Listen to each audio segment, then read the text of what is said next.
Sonic means a lot to me. My first Sonic game was Sonic Heroes, which I played way back in 2007. I loved it.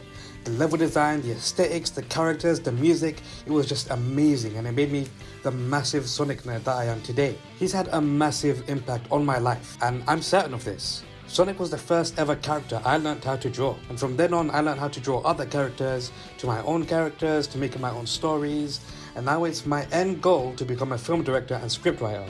So I don't think it would be far-fetched to say that without Sonic, I'd be pretty lost, having no idea what I'd want to do. That's why I stick with this blue fuckboy through thick and thin. I owe the series that much, but let me set the stage for you. My cousin and I are massive Sonic fans, so I went over to his house the day of the IGN first video. We waited around for it, we got snacks, we were hyped, because we were excited to see what they were cooking. Turns out, they weren't cooking shit. What the fuck was this? Pop-in, weird looking controls, and the guy who was playing seemed to have never touched a controller before. Was this really what we'd be getting? Was this really what we've been waiting for all these years? The community freaked out. While some people didn't see many problems and blamed it on it being an early build, others were under the fair assumption that this was what we would be getting come November. And while things got better as more gameplay by people who actually played a game before was shown, I was still a bit cautious jumping into it. Forces chipped my faith in the series, and I know that I'm not the only one under that umbrella. I told people, if this game isn't good, I'm done buying the games. That said, I like to believe I've grown since Forces. I actually liked that game when it came out, but after being able to play prior games and better games outside the series and learning more about the mess behind the scenes in Sonic Team, yeah, my opinion of it degraded slowly.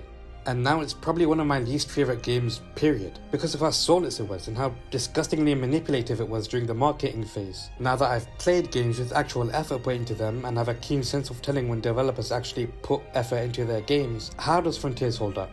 Well, to make a medium story short, it's good. Sonic Frontiers is pretty damn good.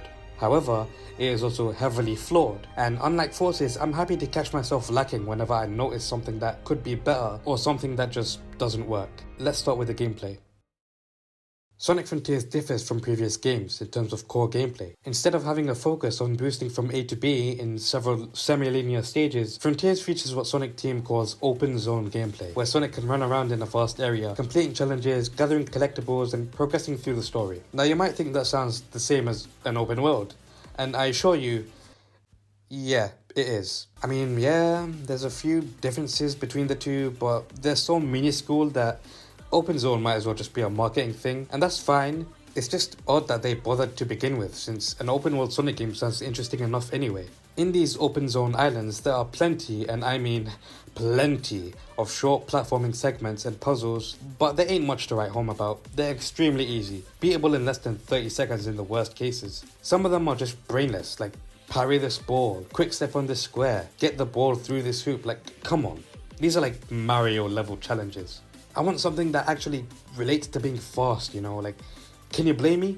This is Sonic we're talking about. Like, couldn't they have added a race or something? I guess we kinda get that with these missions where we need to get to a certain marking under a time limit, but ignoring the fact that these are few and far between to begin with, the time you're given is extremely generous to get somewhere that's only like seconds away at max speed. Again, incredibly easy. If I'm gonna be running around in an open zone, I'm at least glad I can do it with decent control though. After people complained about how Forces had the control of a race car with broken acceleration, I guess Sonic Team just said, fuck you, you make the controls then. And I'm glad we got that option, to be honest. Personally, I stuck with the default settings because I didn't really have a problem with them. And yeah, they're a massive step up from the boost games, which I would hope for if we're not going back to the typical boost direction. Sonic himself is a lot more responsive to directional input than he has been for quite a while now. Like, it's been a hot minute since Sonic was able to just spin around in a circle like this. I think the last time was 06. It works well enough for the terrain that the Starfall Islands holds, but I think it could be better. You probably know where I'm going with this. I wish Momentum had more of a presence here. I mean, it's not like it's impossible. There's already mods that add Momentum, but it's honestly not a deal breaker for me. It's just extremely noticeable how little Sonic is affected by an incline or a steep hill. Like, I can jump off an incline and enter this state where I can do tricks and build up my XP meter, and there's actual momentum here. You can get some serious airtime with this, and it's great when it happens. It's especially effective when jumping off a rail, which really sends you flying. My question is, if you can do it in the air, why the hell can't you do it on the ground? It would be so cool to zoom down a steep hill and then shoot up high into the air, similar to Utopia. Well, real quick, why I may like the controls of the open zones? The cyberspace stages are a totally different story. Remember when classic Sonic's controls were butchered in Forces? It's a similar situation here with modern Sonic. I'm sorry, but he controls like arse in these stages. He's so slow, and it doesn't translate well into the old level layouts, especially in loops where you can just drop like a rock for some reason. Also, only 4 level themes? Green Hill, Chemical Plant, Sky Sanctuary, and a city. That's it? Come on. Overall, the cyberspace levels are fine. They are optional, so I guess they're harmless. I just think they could have been handled better. At the very least, they're pretty fun to speedrun. Especially stage 1-2, which people had trouble with for some reason. Fucking noobs. The combat in Frontiers was something I was curious about. It would be the first time Sonic had a focus on combat since Unleashed, and the Hedgehog was pretty good with combos and so maybe they could evolve it and make it snappier and faster to fit Sonic normally. And yeah, this is a lot faster than the Hedgehog, but it's not breaking any new ground whatsoever. I can only describe it as If the other guy's bigger, you gotta be quicker. yeah, that. If you aren't just holding the parry down, you'll be running around the enemy trying to find a vulnerable point, hitting it, and getting away before it attacks again. And that isn't too bad. If Sonic was to get into combat, that's how I'd imagine it. Sonic also has a skill tree in this game, and at first I thought they'd just be useless or impossible to pull off comfortably, but I was gladly proven wrong for the most part. Most of these are actually really useful. Though I will note that these 3 icons made me think that we'd be getting different pages, but nah, they're just skills you unlock as the story progresses. Kinda disappointing. But I guess that's for the next game to improve. I was partial to the Sonic Boom, which absolutely decimates an enemy's health bar, even those raw as fuck boss fights. In fact, can we talk about these for a second? Holy shit! These might just be some of the most kick-ass moments in Sonic history.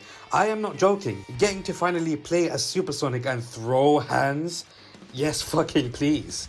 And it looks so cool, bro. Like, look at this shit. Look at this Saitama 1 for all 100% type punches, bro. It's too sick.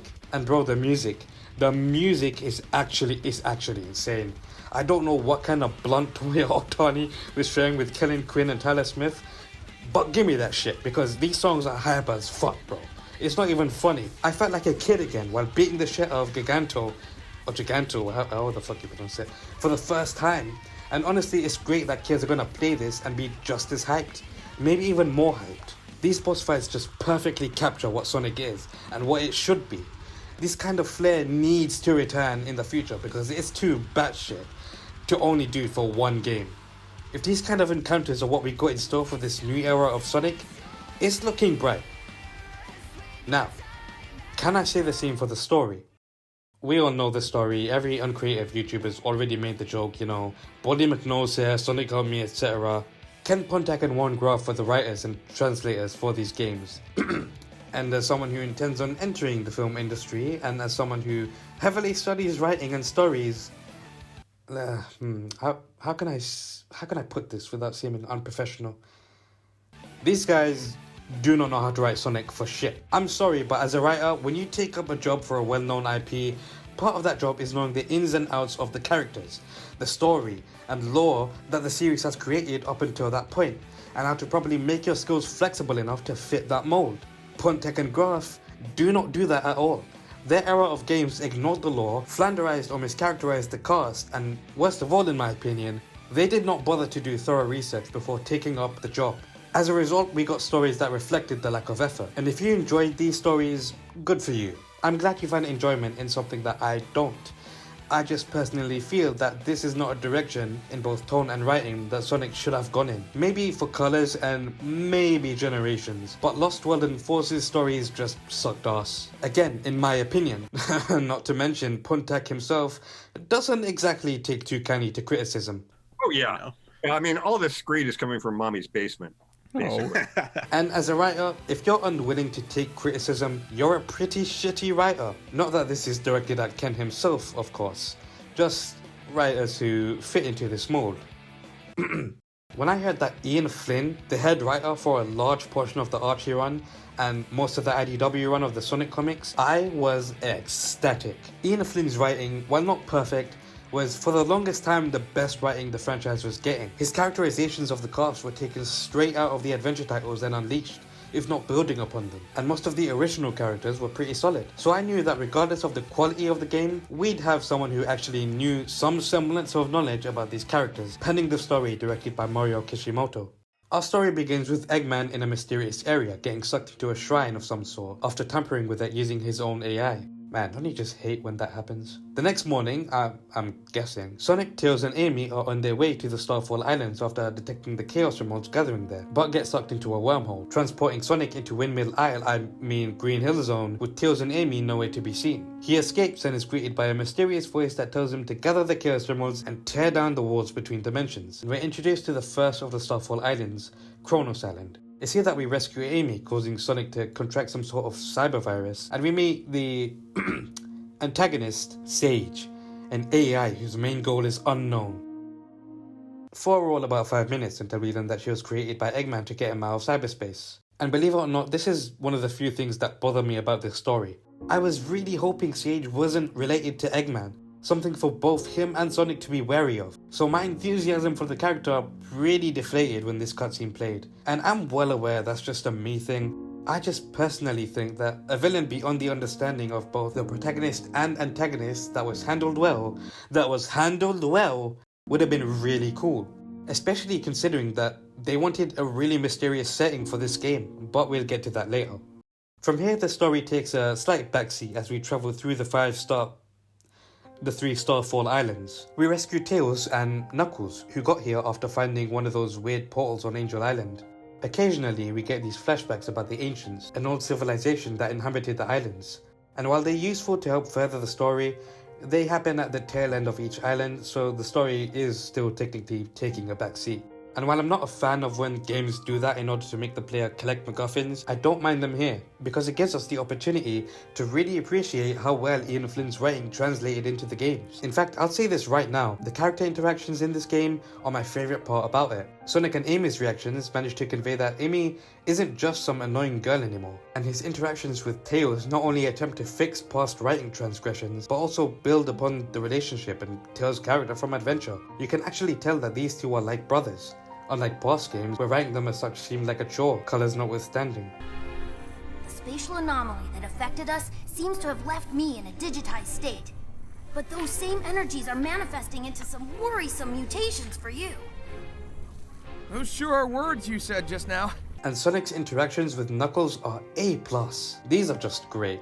I'm not gonna lie, seeing them act like playful rivals again, in this cutscene specifically, got me choked up, because it served as a reminder that the characters we knew back in the day are back as they were. And I gotta tell you, it feels good to say that. Just look at that shit-eating grin Sonic has before freeing Knuckles.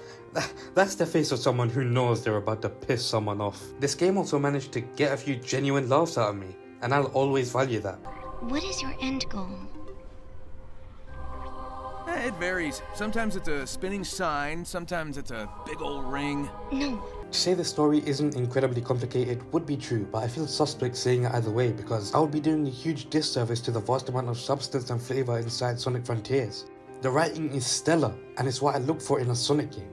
And if you give me that quality writing, then we're all good. It can make even the most mundane stories entertaining. And I'm so glad we're back to this style of writing for the series. Sonic brings his high snark energy, Amy has an actual goal to work towards, Knuckles isn't a dumbass anymore and actually does his job, and Tails isn't a chicken shit anymore, actually thinking and acting on his own, and attempting to break out of Sonic's shadow. And while Sage's character didn't go in the direction I'd hoped, what we do have is a solid character that's a welcome addition to the series. Honestly, I'm just happy that from the looks of things both in this game and what's happening behind the scenes, Sonic seems to be getting the respect and attention that it deserves. All signs from now point towards a more concise, more cohesively written and more lovingly made future for Sonic, and I'm so fucking happy to say that. This series means so much to me, and I know I'm not the only one who's in that boat. I'm getting sidetracked. Let's finish this off. After rescuing all his friends and slowly succumbing to the cyber virus that's been spreading in him throughout the game, Sonic slowly learns the truth about the Ancients. How an unknown force made them flee their home planet and use the Chaos Emeralds to escape and settle on this one. Yeah, this game gives us somewhat of an origin story for the Chaos Emeralds. Some people may not like that. I personally appreciate the choice. I mean, it's been 30 years. They'd have to elaborate on them at some point. Anyway, Sonic eventually manages to open the gateway between dimensions, allowing Amy, Tails and Knuckles to return to normal. After trying to fight off the virus and gaining the trust of Sage, who's been learning about the power of friendship through Sonic's will to save his friends, which includes a goofy singing sequence for some reason, he succumbs to the cyber virus as it fully takes over him, leaving him in a state stuck between dimensions, unable to speak, as he's covered in a digital veil that distorts his very being. For all about 3 minutes until his friends form a triangle around him and he turns back to normal. What the fuck? This has to be one of the most anticlimactic moments in any Sonic game so far. You spent damn near the whole game up until this point hyping up the cyber virus, making it clear that it's hurting Sonic and affecting him in a negative way. The whole game I was thinking, oh shit, we're finally gonna get a new Sonic form for the final boss, aren't we? And no, we didn't. And if you're not going to give us a new form, at least have the balls to draw out the virus so that the stakes stay high for a bit. A destructive being is on the verge of destroying the world, and Sonic is rendered unable to help? That would have been the perfect opportunity to let us play as Tails, Knuckles and Amy, and have something similar to the lost story segments in the Dark Age. But they missed the opportunity, and coupled with the cybervirus arsepull, this is one of my least favourite moments in the game, purely for how deep my heart sank when seeing it. I don't know if it was Ian's doing, or Kishimoto, or Iizuka, or a Sega higher up or something, but man, it just sucks. Especially considering how fucking boss the Titan fights were. Back on the story, Sonic heads to Aranus Island to find the Chaos once again, this time with the help of Sage and Eggman, who's now out of cyberspace. Sonic turns into Super Sonic and fights the Supreme Titan, which, contrary to what the name suggests, actually surprised me with how easy it was. And if you're playing on hard mode, you also get the true ending. After defeating the Supreme Titan, the mysterious voice, now visible in a red energy-like state, escapes to space to destroy the dimension. With the help of Sage piloting the Supreme Titan, Super Sonic heads to space for the final showdown against the End, in one of the most arse fights I've ever played. Sage sacrifices herself to defeat the End, and Sonic returns to his friends who are now all free, and Eggman, who's mourning the loss of Sage. And that wraps up Sonic Frontiers. Overall, the story is something I appreciate for what it attempts to do and for having the bravery to potentially shake up the status quo, something I think the series has been missing for quite a while. It's no doubt a step up from what we've been getting from Puntoff in the past decade, but Ian's writing without a doubt definitely stole the show for me. The story, which for the most part was made by Kishimoto, falls flat in a few places. Firstly, the cybervirus plotline, which I don't need to go over again, that shit just sucked. Secondly, I already mentioned it, but I personally think Sage's character could have used another revision. I know people like her a lot, and I don't blame them, but I can't help but see a lot more potential with her. Her relationship with Eggman is meant to be like a father and daughter, and that's really interesting, but I can't help but feel that it was undercooked. Despite the long amount of time for cutscenes, there's rarely a focus on the bond between these two. Yeah, there's the occasional hint that Eggman sees her as more than an AI and Sage wants a real family, but these are few and far between. So when it came to a head near the end, it genuinely took me as a bit of surprise. Don't get me wrong, Sage is miles better than Infinite, but she's not exactly the best villain in the series. To me anyway. On that note, Eggman's presence in this game is a lot less than I thought it would be. The way Ian writes the interactions between Sonic and Eggman is one of my favourite parts of his writing, so I was really looking forward to seeing it translated to the games. But Eggman spends most of the game trapped in cyberspace talking to Sage, which is painful, especially considering when he does get out and he and Sonic interact. It's fucking brilliant. Don't you dare lose it! Now why would I want to disappoint you? I really wish there was a way for them to communicate earlier in the game so that we could get more of this stuff. Finally, the true final boss, which is just as disappointing as the cybervirus. You'd think after these badass, high energy boss fights that were always in your face, that the final boss would be this insane, otherworldly fight where you'd pull out all the tricks you learned throughout the story and put an end to the being that pretty much kickstarted the entire Sonic series. But no. It's just a shmup that takes way too long to beat, and if you die once you get sent to the start of the boss. I was really hoping for something just as or better than the boss fights before it. Something where we could at least control Sonic instead of playing Space Invaders. Maybe we'd get a Cyber Sonic, or if they were feeling really adventurous, we could have gotten the return of Hyper Sonic. On the topic of the end, I feel like its character could have been handled a lot better too, what there is of it anyway. When the end reveals that it's betrayed Sonic, he has absolutely no reaction to it. Like, none. He just goes about searching for the emeralds right after. I feel like if the voice and Sonic actually became friends over the course of the story, developing actual chemistry and a fondness for each other, this twist could have been miles more emotionally impactful for both Sonic and the player. But they didn't take the opportunity, which really stings. Honestly, I think it just came down to budget. Sega seems to have really fucked over the team working on it. Only 60 people were working on Frontiers, and there is a very clear point after Chaos Island that you can just tell the budget was running dry. Raya Island and Oranus Island are just the same as Kronos Island. Oranus Island is literally connected to Kronos, so why the hell is it considered a different island? Like, come on now. It's obvious things were a bit iffy, and the fact that Iizuka had to beg Sega to let them delay the game to 2022 means Sega were happy to release something unfinished and rushed, again, which I think is pretty insulting. Thankfully, Frontier seems to have given them the slap in the face wake-up call they needed, and there have been a few more positions opening up at Sonic Team, both in the West and Japan, which leads me to believe that the games will have a better budget from now on too. I really hope so. I know I spent a majority of this review harping on the story, but if there's two things I can give it credit for, it's the soundtrack and the actual acknowledgement of past games. And I'm not talking about one-off lines that are more references than acknowledgements, though Frontiers does do that better than Pontoff ever did. I'm talking about actual characters, with Tails being the prime example. He actually references past events and his own growth since those games, even going as far as to mention his behaviour in Forces. Not only that, the story builds upon it, with Tails deciding to leave Sonic and go off on his own adventures for a while. I really appreciate this kind of character work, and it was honestly so surreal seeing actual character development in a Sonic game.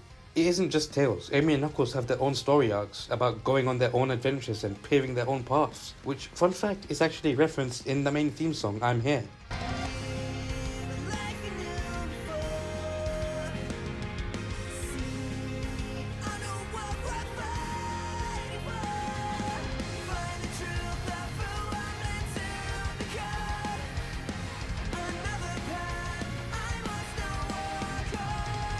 Serving as a nice segue into the soundtrack, it should come as no surprise when I tell you that it's cold as fuck.